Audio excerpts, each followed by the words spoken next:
When we go back to Canada to visit, I'm always like storing all of our DM or Rossmann baby food here from Germany and bringing it back home.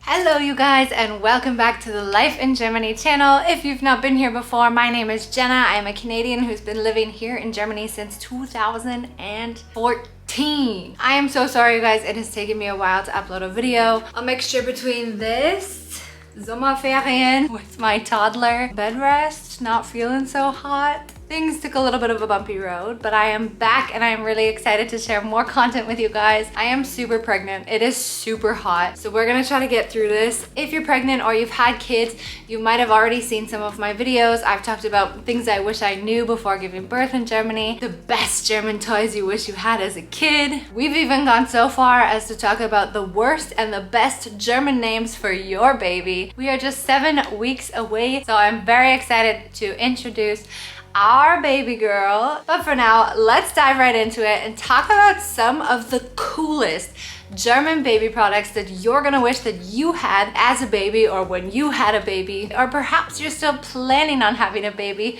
and this might give you some inspiration into the coolest things that the Germans are doing for their babies. So I'm part of this group, this like Mommies 2022 in Düsseldorf group, and I thought I'd reach out to them and ask them as well, what have you absolutely fallen in love with that you didn't have back home? So here you have it. I'm gonna start off with the Mutterpass because this is something that I find absolutely genius. It's also something my friend was just visiting last week and she was like, what is that and why isn't your purse and why is it so big? So yes, it could be a little bit smaller so it could fit a little more practically into your purse, but basically a Mutterpass is kind of like your passport of being a pregnant mom, and it goes through, you know, all the information that you need, you know, your blood tests, your glucose tests, size of the baby, any issues that are going on, any visits you've made to the hospital. Every appointment that you have during your pregnancy is documented in this book, and they are going to need this book when you give birth at the hospital.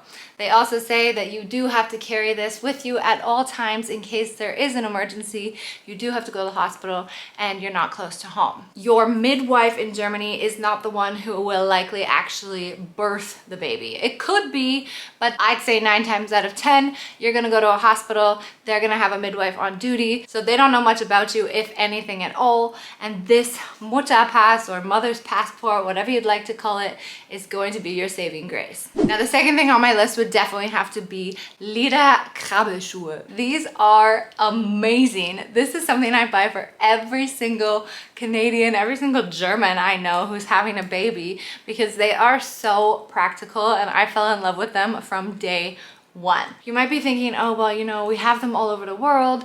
They're just slippers, like Hausschuhe, you know, whatever. I got a pair of slippers from my friend in Canada, so I can show you and give you an example of what they are not. These are so cute. They're little handmade slippers in Canada. Keep your feet nice and warm and cozy in the winter time, which is really nice. However, once they get to the age of crawling, krabbeln in German, they put holes in their socks, they get so dirty, and Krabbelschuhe, Leder Krabbelschuhe, will really last a long time. My son wore the crap out of these leather crawling shoes. They're nice and breathable, so you can wear them in the summer too, but they're really just giving him a little bit more grip in order to crawl and pull himself up, and they are just fantastic. Now I am gonna say, I know some of you are like, you mentioned stuff in your lists that are like not German or that are found in another country around here in Europe. These products that I'm mentioning are because I live in Germany, likely because they are made in Germany or because they are super popular in Germany. These things that I mentioned are not as popular in North America or have not been found in North America yet. So here's another thing that I found really amazing, and funny enough, a lot of the women in this WhatsApp group that I was mentioning,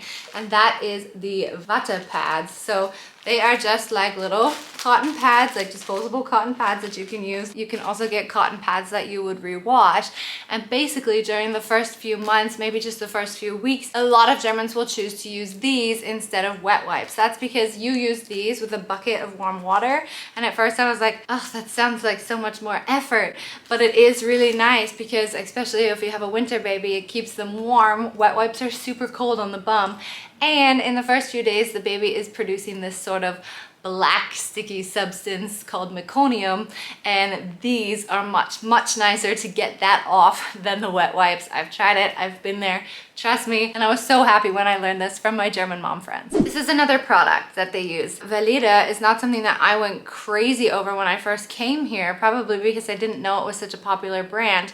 However, this German brand is very much loved in not only the German community but also the international community. I had moms write in this group that they bring these by the dozen home for their friends. It's a skincare company, so they have tons of different lotions and creams and products that are good for your skin and good for your body. The Calendula cream, you can see mine's already empty, but we use this as like rash cream, as skin cream. We still use it because my son has really dry skin. It's a natural product, it's made in Germany. If you use it, you'll probably fall in love with it too.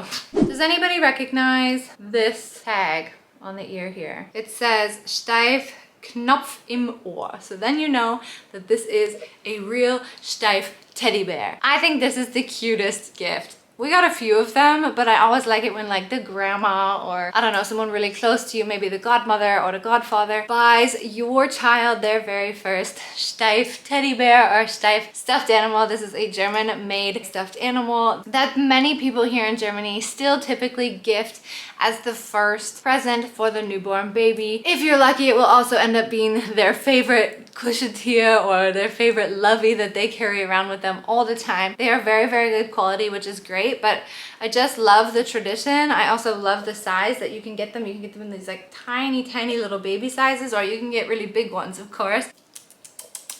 How many of you have heard of a Schlafsack, a sleeping sack? Yes, I know we have these in North America. I would just say Germans take it to another level. You might notice this brand, I only have one of them, these Ivy ones, because they are super expensive. But in Germany, we actually have like a list of different sleeping sacks for different seasons. And then there's this like sack / long sleeve thing that you put underneath, and they have different thicknesses, and the sleeping sacks have different thicknesses. You can get them secondhand at the kid flea markets, which is also really helpful. This is probably the number 1 or 2 thing mentioned in the baby group, that they really appreciate the fact that Germany just goes above and beyond in the Schlafsack department. German moms and German dads also go above and beyond when it comes to winter time. I've mentioned this before in another video about you know you're a German mom when. One of the points I mentioned is you go out in the pouring rain in the middle of winter to the Spielplatz, to the playground, to let your kids roam free. The kids are typically dressed head to toe in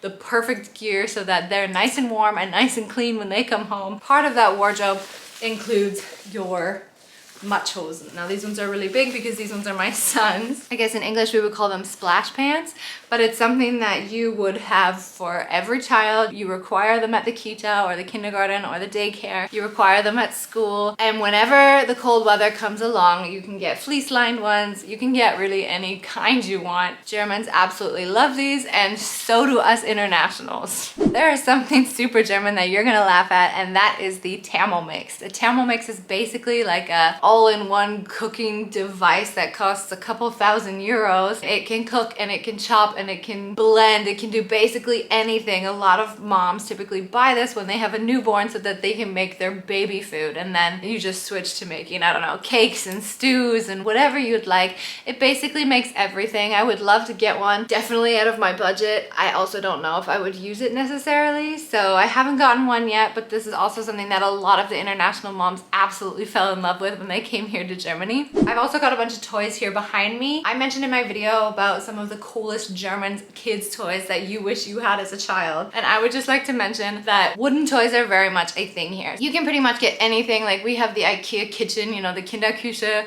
and all of the toys are wood. The good thing is you don't have to be rich to get them. You find like really good deals at Aldi or Lidl. They always have amazing wooden toys. They have a brand here in Germany called Haba. You've probably recognized that before, and they also produce some amazing wooden kids toys. I know it's like on trend and part of the like Montessori aspect and stuff. This is not necessarily why we have a lot of wooden toys. I just personally found that the plastic stuff didn't last as long, so having nice durable wooden toys also means that we've been able to save some of our toys for our second baby. In the spring, in the winter, and the fall, you will notice babies in Germany often wearing the same suit. It's not a snowsuit, it's like a, I don't know, all-weather suit, typically made out of merino wool, so it's nice and thin. They look super natural, super organic. I don't have one yet. Similar to the Thermomix, it is extremely expensive. You can get them for like 150 to 200 euros. You can also get them secondhand, so I will look into doing that this time. Because it's super thin, because it's super breathable, it doesn't make them sweat. So in the winter, they're super warm. In the spring and fall, the same suit is going to keep them warm when it's not too cold outside. Now, a few more quick ones before I head out. This bed here, you're gonna see, let me just turn it around for a second. This is called a BabyBay, and this is a Beistellbett. It's basically the bed that you place at the side of your bed where your baby can sleep. I'm sure we have them in North America now. This one is actually a German brand, and I find them absolutely brilliant. You can also use them later on as a kid's bench so that they can sit on it without the mattress, and they are just super practical and super robust. Now, jumping into the food aspect of things here in Germany, I will also mention baby food in baby jars is very easy to come by. They are very healthy. They are almost all organic. They are super cheap. When you go to Canada, you'll find a lot of jars are just filled with fruit, bananas. You might get peas, you might get carrots. When we go back to Canada to visit, I'm always like storing all of our DM or Rossmann baby food here from Germany and bringing it back home, just because I feel like they get a little bit more of a balanced diet. You want them to eat more diverse? Well, you may also invest in a Thermomix and make your own baby food, which is super easy. So there you have it. The other food that moms typically fall in love with here in Germany who are international are the German Maisstangen. They're like this big, and they're just like, I don't know, like these easy things for babies to hold and kind of like cow on, chew on. The most popular brand here in Düsseldorf is definitely the one with the tiger on it. They are super easy, they are super cheap, and they are absolutely brilliant. There you have it, a list of, I think that was way more than even 10 products that can inspire you, that maybe you wish you had when you were raising little babies. These are things that I am really excited for to share with this baby. Look at that, guys. Oh my goodness, where does time go? And that's it. So if you have any other questions that are pregnancy related or birth related, you can always ask me. I typically try to send you guys an answer personally before making you have to wait for a YouTube video to be posted.